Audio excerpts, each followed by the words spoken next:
Welcome to Althea Meg, family lifestyle and music. Don't forget to subscribe, like, share, and comment. Hello everyone, so today we are going to be reading Treasury of Best Loved Children's Stories. So you can see that this cover shows the Big Bad Wolf, so we're going to be reading some interesting stories.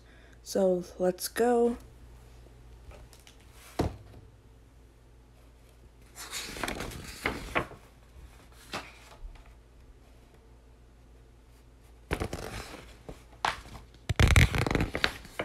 So you can see at the table of contents, we have 1, 2, 3, 4, 5, 6, 7, 8, 9, 10, 11, 12, 13, 14 stories. That's a lot. So we're going to start with Jack and the Beanstalk.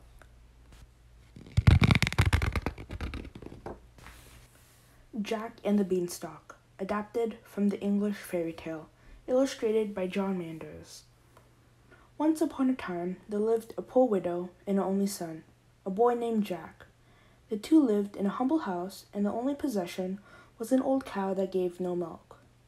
One day, Jack's mother told the boy to take the cow to town and sell it so they could buy food. On his way to town, Jack met a rather strange man. "My lad, what a fine animal you have there," the man said. "Why, I'll trade you these magic beans for your cow." Jack knew that his mother expected him to sell the cow for food, but he was intrigued by these magic beans. However, when Jack returned home, his mother was not so thrilled with the beans. "Magic beans?" she yelled. "Who've ever heard of magic beans? You silly boy, now we'll starve."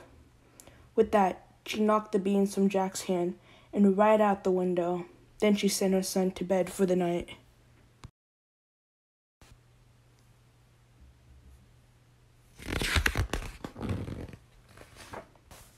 Jack fell asleep feeling bad about what he had done.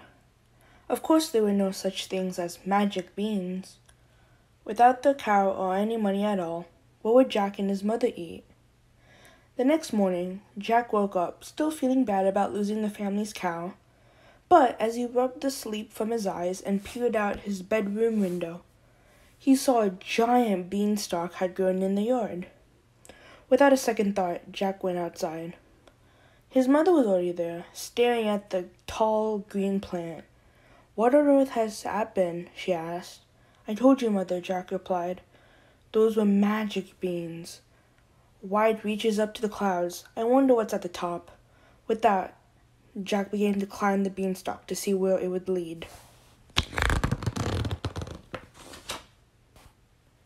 Jack climbed and climbed until he was high among the clouds. Finally, he climbed above the clouds at the beanstalk's very top. There, he found himself staring at the biggest, most magnificent castle that he could imagine. Jack's curiosity got the best of him, and he decided to see what was inside the castle.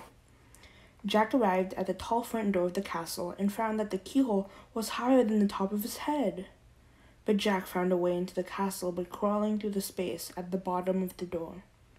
As soon as Jack was inside the castle, he heard loud footsteps crashing toward him in a booming voice that roared, "Fee, fi, fo, fum, I smell the blood of an Englishman." Frightened, Jack climbed up a table leg the size of a tree trunk. At the top, he found himself standing on a very large table.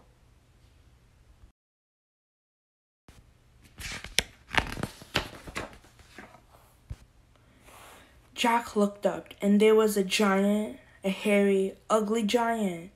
And from the sound of it, the giant was none too happy that Jack was snooping around. Quickly, Jack hid under a large teacup. The giant sat down with a thud. "1, 2, 3, 4, chanted the giant. "I have some, but I want more." The giant was counting his gold. Soon Jack heard snoring. The giant had fallen asleep. The boy sneaked out from the teacup, took as much gold as he could, and scurried out of the castle. He climbed down the beanstalk, back to his mother's house. "Look, Mother," Jack cried. "I found enough gold to keep us from being hungry ever again." Jack and his mother lived happily until one day, Jack decided to climb up the beanstalk to the giant's castle. Once again, Jack heard the giant roar, "Fee, fi, fo, fum. I smell the blood of an Englishman."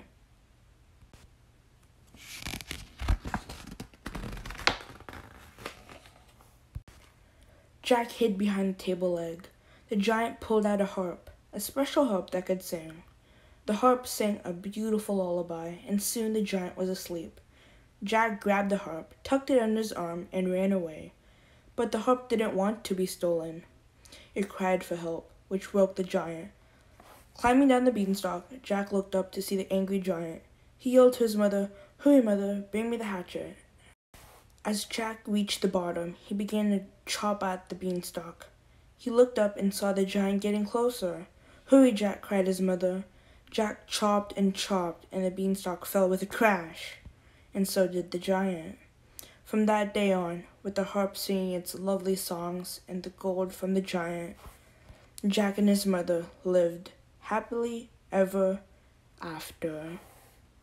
So that was a short little fairy tale called Jack and the Beanstalk. Thank you for watching and listening. And now we're going to read Goldilocks and the Three Bears.